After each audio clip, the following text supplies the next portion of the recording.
আসসালামু আলাইকুম। আজকে আমি আপনাদের দেখাবো যে কিভাবে আপনাদের অ্যাক্টিভ সেলের রোটাকে হাইলাইট করবেন। আপনি যে সেলেই যান না কেন সেই সেলের রোটা দেখেন এখানে হাইলাইটস হচ্ছে। তো এই কাজটা কিভাবে আপনারা সহজে করতে পারবেন সেটা আমি আপনাদেরকে দেখাবো। তো দেখেন যে আমি এখানে একটা শীট নিয়ে রাখছি। শীটের এখানে কোনো সেলে গেলে দেখেন যে কোনো রোটা হাইলাইটস হচ্ছে না।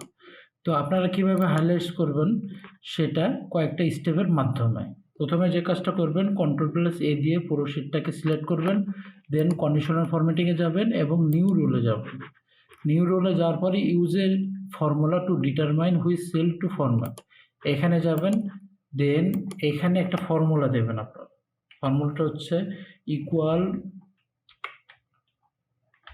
Rho then bracket open close then equal cell then bracket open then inverted comma start then row then inverted comma close এবং bracket close।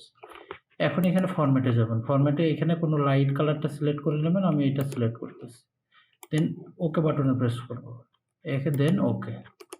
দেখেন এখনও কিন্তু আপনারা কোনো সেলে গেলে এই সেলটা হাইলাইটস হচ্ছে না।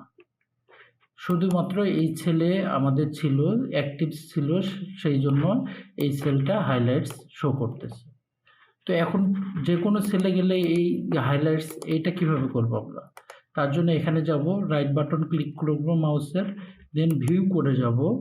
ভিউ করে যাওয়ার পরে দেখেন এখানে জেনারেল আছে এবং ওয়ার্কশিট আছে। আমি ওয়ার্কশিটে যাব। যাওয়ার পরে এখানে দুইটা ওয়ার্ড লিখব, টার্গেট ডট ক্যালকুলেট, এইটা লিখব। লেখার পরে আমি এটা ক্লোজ করে দেব। এখন দেখেন যে আপনারা যেখানেই যান না কেন, যে সেলেই যান না কেন, সেই সেলের রোটা অ্যাক্টিভ আছে।